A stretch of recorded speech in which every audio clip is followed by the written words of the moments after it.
राधे राधे सभी को। हरे कृष्णा। सफला एकादशी की ढेर सारी शुभकामनाएं।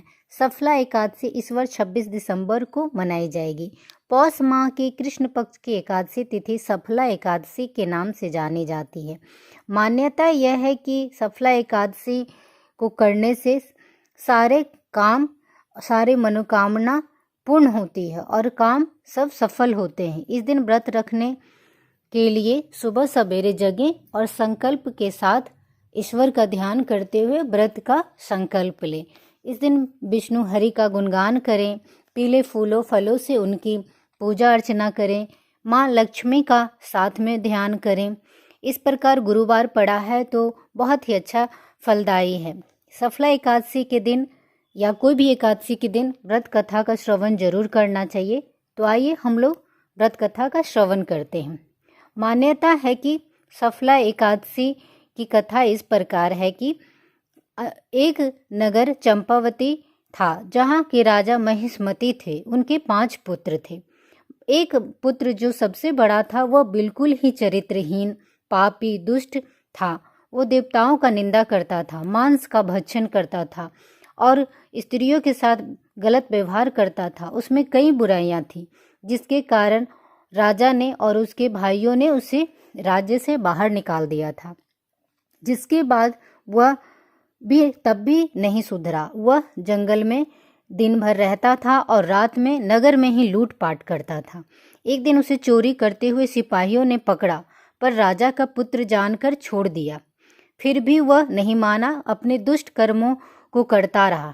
एक दिन वह वन में एक पीपल पेड़ के नीचे रह रहा था।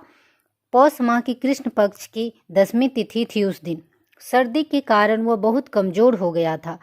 पौष माह में सर्दी बहुत अधिक पड़ती है, जिससे उसको बहुत सर्दी लग रही थी और वह कमजोर हो जाने के कारण खाना लाने में भी शक्तिहीन हो गया था। ऐसे में उसने कुछ फल तोड़े, लेकिन रात होने के कारण नहीं खा सका। अगले दिन एकादशी था। इस प्रकार उसने उस दिन भी दिन भर कुछ नहीं खाया। शाम में फल को इकट्ठा किया और इस प्रकार उसने रात में 10वीं के दिन जागरण किया था और दूसरे दिन एकादशी होने की वजह से दिन भर उसने कुछ नहीं खाया और शाम में फल को इकट्ठा करके उसको ईश्वर के चरणों में समर्पित किया। इस तरह से उसकी एकादशी का व्रत हो गया।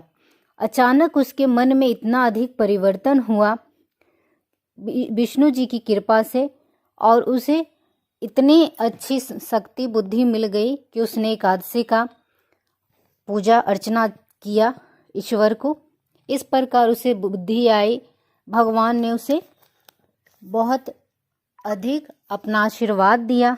सफला एकादशी के प्रभाव से वह ईश्वर की कृपा से राज्य में पहुंच गया और राजा के सामने गया तो राजा भी बहुत खुश हुआ। अच्छे मन की ओर प्रवृत्ति हुआ उसका ईश्वर की कृपा से।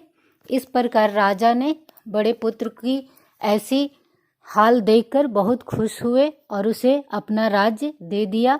वो राजा बन गया वहाँ का और सफला एकादशी की पूजा अर्चना हमेशा करता रहा। उसके प्रभाव से अंत में उसकी शादी हो गई। उसे पुत्र का प्राप्ति हुआ और लुम्भक को पुत्र की प्राप्ति हुआ, जिसको बाद में उसने राजा गद्दी दे दिया और वह मरणोपरांत ईश्वर के धाम को चला गया। यही है सफला एकादशी की कथा। और इस प्रकार कहा जाता है कि जो भी एकादशी का व्रत धारण करते हैं, खासकर सफला एकादशी का व्रत जो भी धारण करते हैं, जो भी मनोकामना रखकर ईश्वर की पूजा करते हैं, जो भी काम करना चाहते हैं, वो सफल होती है।